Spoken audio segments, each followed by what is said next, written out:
Ma'am ಜನ ಬದಲಾಗಲ್ಲ ಅಂತ ಕಾಣಿಸುತ್ತೆ. ಅಲ್ಲ ಇದನ್ನ ಈಗ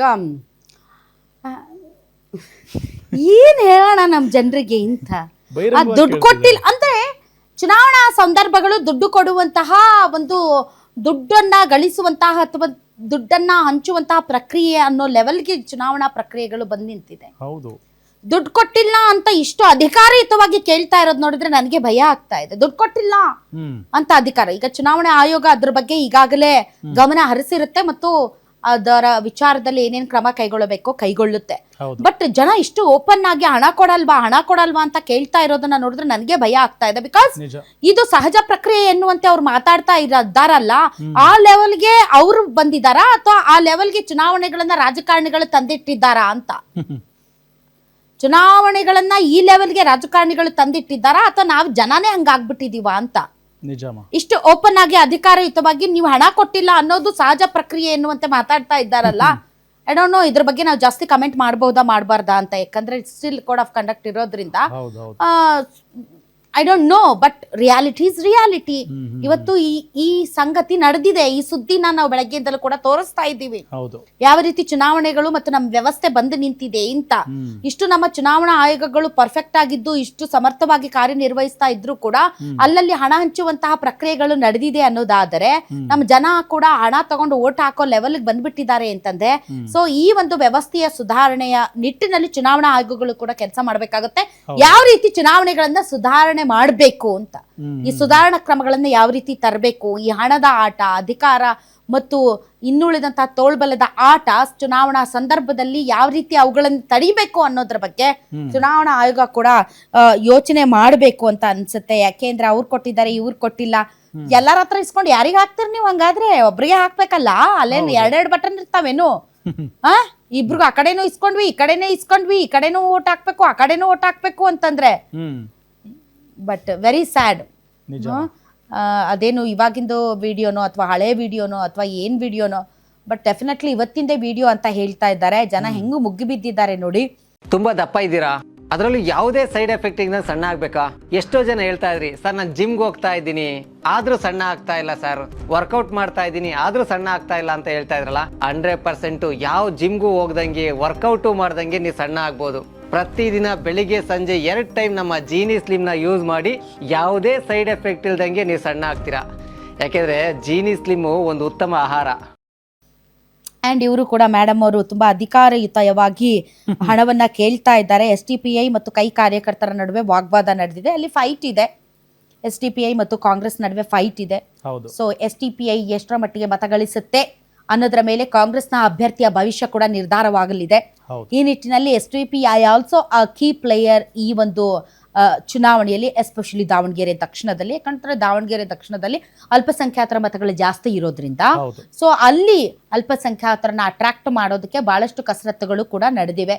ಇನಿಷಿಯಲ್ ಸ್ಟೇಜ್ ಅಲ್ಲಿ ಬಹಳಷ್ಟು ನಡೀತು ವಿಚಾರಗಳು. ಅದಾದ ಮೇಲೆ ಈ ವೋಟಿಂಗ್ ಟರ್ನ್ಔಟ್ ಏನಿದೆ ಇದರ ಬಗ್ಗೆ ನನಗೆ ಸಖತ್ ಕುತೂಹಲ ಇತ್ತು. ಯಾಕೆಂದ್ರೆ ಕಳೆದ ಬಾರಿ 2023ರಲ್ಲಿ ಚುನಾವಣೆ ನಡೆದಂತಹ ಸಂದರ್ಭದಲ್ಲಿ ದಾವಣಗೆರೆ ದಕ್ಷಿಣದಲ್ಲಿ ಸುಮಾರು 69.48% ಮತದಾನ ನಡೆದಿತ್ತು. 69.48% ಮತದಾನ ನಡೆದಿತ್ತು. ಮತ್ತು ಈ ಕಡೆ ಬಾಗಲಕೋಟೆಯಲ್ಲಿ ಸುಮಾರು 68.9% ಮತದಾನ ನಡೆದಿತ್ತು.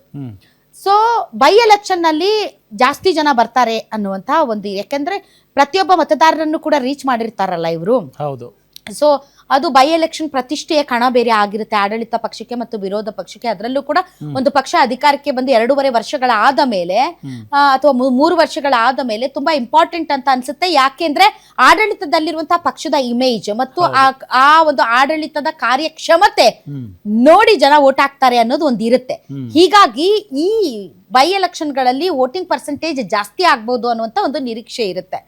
ಬಟ್ ನನಗೆ ಈಗ ಕುತೂಹಲ ಇದ್ದದ್ದು ಎಸ್ಪೆಷಲಿ ದಾವಣಗೆರೆ ದಕ್ಷಿಣದಲ್ಲಿ ಒಂದು ಸಮುದಾಯ ಏನೋ ಅಪ್ಸೆಟ್ ಆಗಿ ಚುನಾವಣೆಗೆ ಬರೋದೇ ಇಲ್ಲ, ಮತದಾನವನ್ನೇ ಮಾಡೋದಿಲ್ಲ, ಮತಗಟ್ಟೆಗಳಿಗೆ ಬರ್ದೇನೆ ತಮ್ಮ ಒಂದು ಬೇಸರವನ್ನ, ತಮ್ಮ ಒಂದು ಕೋಪವನ್ನ ತೋರಿಸುತ್ತೆ ಅಂತ ಹೇಳಲಾಗ್ತಾ ಇತ್ತು. ಹೌದು. ಬಟ್ ಇವತ್ತು ನಡೆದಿರುವಂತಹ ವೋಟಿಂಗ್ ಪರ್ಸೆಂಟೇಜ್ ನೋಡಿದ್ರೆ ಕಳೆದ ಬಾರಿ 2023 ವಿಧಾನಸಭಾ ಚುನಾವಣೆಗೂ ಮತ್ತು ಈಗ ನಡೆದಿರುವಂತಹ ಬೈ ಎಲೆಕ್ಷನ್ಗೂ ವೋಟಿಂಗ್ ಪರ್ಸೆಂಟೇಜ್ ಅಲ್ಲಿ ಅಂತ ಭಾರಿ ವ್ಯತ್ಯಾಸ ನನ್ಗೆ ಕಾಣ್ತಾ ಇಲ್ಲ. ಹೌದು. ಬಿಕಾಸ್ ಈ ಬಾರಿ 2 ಕ್ಷೇತ್ರಗಳಲ್ಲಿ ಸುಮಾರು ಸಂಜೆ 6 ಗಂಟೆಯ ಹೊತ್ತಿಗೆ ಬಂದಿರುವಂತಹ ಮಾಹಿತಿಯ ಪ್ರಕಾರ 68% 2 ಕಡೆಗಳಲ್ಲೂ ನಡೆದಿದೆ.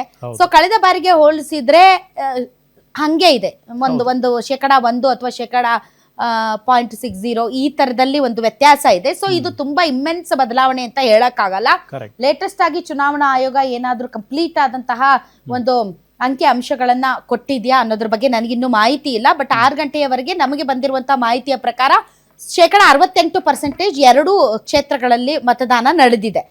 ಹಾಗೆ ನಾನು ಆಗ್ಲೇ ಹೇಳಿದಾಗೆ 2023 ಬಾಗಲಕೋಟೆಯಲ್ಲಿ ಸುಮಾರು 68.9%, ದಾವಣಗೆರೆ ದಕ್ಷಿಣದಲ್ಲಿ 69.48% ನಡೆದಿತ್ತು. ಸೊ ಈ ನನಗೆ ಕಾಣ್ತಾ ಇರೋದು ಕೇವಲ 1% ಮಾತ್ರ ಹೆಚ್ಚು ಕಡಿಮೆ ಇನ್ ದಾವಣಗೆರೆ ದಕ್ಷಿಣ. ಸೊ ಇದು ಡಿಸೈಡಿಂಗ್ ಫ್ಯಾಕ್ಟರ್ ಆಗುತ್ತಾ ಈ 1%?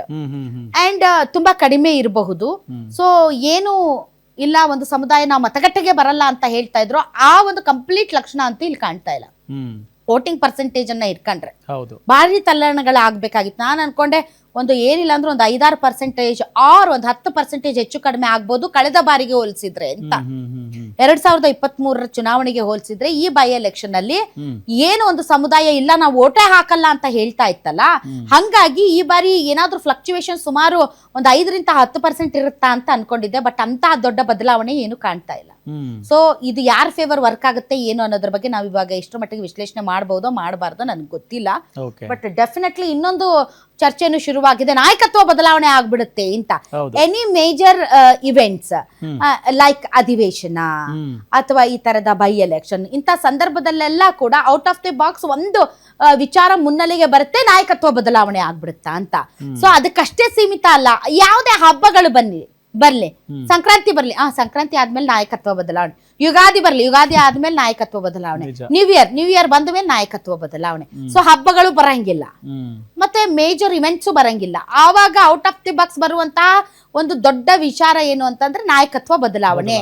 ಈಗ ಅದ್ರ ಬಗ್ಗೆ ಚರ್ಚೆ ನಡೀತಾ ಇದೆ. ಉಪಚುನಾವಣೆ ಆಯ್ತು, ಉಪಚುನಾವಣೆ ಆದ್ಮೇಲೆ ನಾಯಕತ್ವ ಬದಲಾವಣೆ ಆಗುತ್ತೆ. ಉಪಚುನಾವಣೆಯ ರಿಸಲ್ಟ್ ಮೇಲೆ ಡಿಪೆಂಡ್ ಆಗುತ್ತೆ. ಉಪಚುನಾವಣೆಯಲ್ಲಿ ಏನಾದ್ರೂ ಕಾಂಗ್ರೆಸ್ ಗೆದ್ದರೆ 2 ಕ್ಷೇತ್ರಗಳಲ್ಲಿ, ಹಾಗಾದ್ರೆ ಸಿದ್ದರಾಮಯ್ಯನವರು ಕಂಟಿನ್ಯೂ ಆಗ್ತಾರಾ? ಕಾಂಗ್ರೆಸ್ ಏನಾದ್ರೂ 2 ಚುನಾವಣೆಯಲ್ಲಿ ಸೋತರೆ ಬೇರೆ ಲೀಡರ್ ಯಾರಾದ್ರೂ ಬರ್ತಾರಾ? ಡಿ ಕೆ ಶಿವಕುಮಾರ್ ಅವರು ಮುಖ್ಯಮಂತ್ರಿ ಆಗ್ತಾರಾ? ಸೊ ಈ 2 ಚುನಾವಣೆಗಳನ್ನ ಸಿದ್ದರಾಮಯ್ಯನವರು ತುಂಬಾ ಪ್ರತಿಷ್ಠೆಯಾಗಿ ತೆಗೆದುಕೊಂಡಿದ್ದಾರೆ. ಎಸ್ಪೆಷಲಿ ಬಾಗಲಕೋಟೆಯಲ್ಲಿ ತಮ್ಮ ಅಹಿಂದ ಒಗ್ಗಟ್ಟನ್ನ ಪ್ರದರ್ಶನ ಮಾಡೋದಕ್ಕೆ ಸತೀಶ್ ಜಾರಕಿಹೊಳಿ ಅವರನ್ನ ಬಿಟ್ಟಿದ್ರು. ಸೊ ಹೀಗಾಗಿ ಆ ಬಾಗಲಕೋಟೆ ಮತ್ತು ಅವ್ರ ಏನು ಬದಾಮಿ ಕ್ಷೇತ್ರ ಇವೆಲ್ಲವೂ ಕೂಡ ಕ್ಲೋಸ್ಡ್ ಅಲ್ವಾ, ಅಲ್ಲಿ ಬಾಗಲಕೋಟೆಗೆ ಕ್ಲೋಸ್ ಅಲ್ವಾ. ಸೊ ಹೀಗಾಗಿ ಅಲ್ಲಿ ತಮ್ಮ ಶಕ್ತಿ ಪ್ರದರ್ಶನವನ್ನ ಈಗಾಗಲೇ ಅಲ್ಲಿ ಮಾಡೋದಕ್ಕೆ ಬೇಕಾದಂತಹ ಪ್ರಿಪರೇಷನ್ಸ್ ಅನ್ನ ಈ ಚುನಾವಣೆಯ ಮೂಲಕ ಸಿದ್ದರಾಮಯ್ಯನವರು ರೆಡಿ ಮಾಡಿ ಇಟ್ಕೊಂಡಿದ್ದಾರೆ. ಬಾಗಲಕೋಟೆಯಲ್ಲಿ ಗೆದ್ರೆ ಅಹಿಂದ ಇಂಟ್ಯಾಕ್ಟ್ ಆಗಿ ಒಗ್ಗಟ್ಟಿನಿಂದ ಇದೆ ಅಂತ. ಮತ್ತೆ ಈ ಕಡೆನೂ ಕೂಡ ಶಾಮನೂರು ಶಿವಶಂಕರಪ್ಪ ಅವರ ಮೊಮ್ಮಗನಿಗೆ ಟಿಕೆಟ್ ಕೊಟ್ಟು ನಾವು ನಿಜಕ್ಕೂ ಕೂಡ ಅವರ ಪರವಾಗಿ ನಾವು ತುಂಬಾ ಒಳ್ಳೆ ಪ್ರಚಾರ ಮಾಡಿ ಅವ್ರನ್ನ ಗೆಲ್ಲಿಸ್ಕೊಂಡ್ ಬಂದಿದ್ದೀವಿ ಅಂತನೋ, ಒಂದು ವೇಳೆ ಸೋತ್ರೆ ಇಲ್ಲ ಸಿದ್ದರಾಮಯ್ಯನವರ ಆಡಳಿತ ಚೆನ್ನಾಗಿಲ್ಲ ಅಂತನೋ. ಸೊ ಇದು ನಾಯಕತ್ವ ಬದಲಾವಣೆಗೆ ಅತಿ ತುಂಬಾ ಇಂಪಾರ್ಟೆಂಟ್ ಫ್ಯಾಕ್ಟರ್ ಆಗಬಹುದು ಆಫ್ಟರ್ ದಿ ರಿಸಲ್ಟ್ ಅಂತ ಹೇಳಲಾಗ್ತಾ ಇದೆ. ಸೊ ಏನಾಗುತ್ತೆ ಅನ್ನೋದನ್ನ ಕಾದು ನೋಡಬೇಕು. ಬಟ್ ಸ್ಟಿಲ್ ನನ್ಗೆ ಅರ್ಗಿಸ್ಕೊಳಕ್ ಆಗದೆ ಇರೋದು, ಇಷ್ಟು ಅಧಿಕಾರಯುತವಾಗಿ ನಾವು ಮತದಾರರು ದುಡ್ಡು ಕೊಟ್ಟಿಲ್ಲ ಅಂತ ಶರ್ಟ್ ಹಿಡಿದು ಕೇಳ್ತಾ ಇದೀವಿ. ಅದೇ ನಮ್ಗೆ ನಾಚಿಕೆ ಮನಮರ್ಯಾದೆ ಬೇಕು. ಕೆಲ್ಸಗಳಾಗಿಲ್ಲ, ಅಭಿವೃದ್ಧಿ ಕೆಲಸಗಳಾಗಿಲ್ಲ, ಕ್ಷೇತ್ರದಲ್ಲಿ ಏನಾಗಿದೆ ಅಂತ ಶರ್ಟ್ ಪಟ್ಟಿ ಹಿಡಿದು ಕೇಳೋದು ಬಿಟ್ಬಿಟ್ಟು ದುಡ್ಡು ಕೊಟ್ಟಿಲ್ಲ ಅಂತ ಕೇಳೋದಕ್ಕೆ ಇವತ್ತು ನಮ್ಗೆ ಇಂಥ ಪರಿಸ್ಥಿತಿ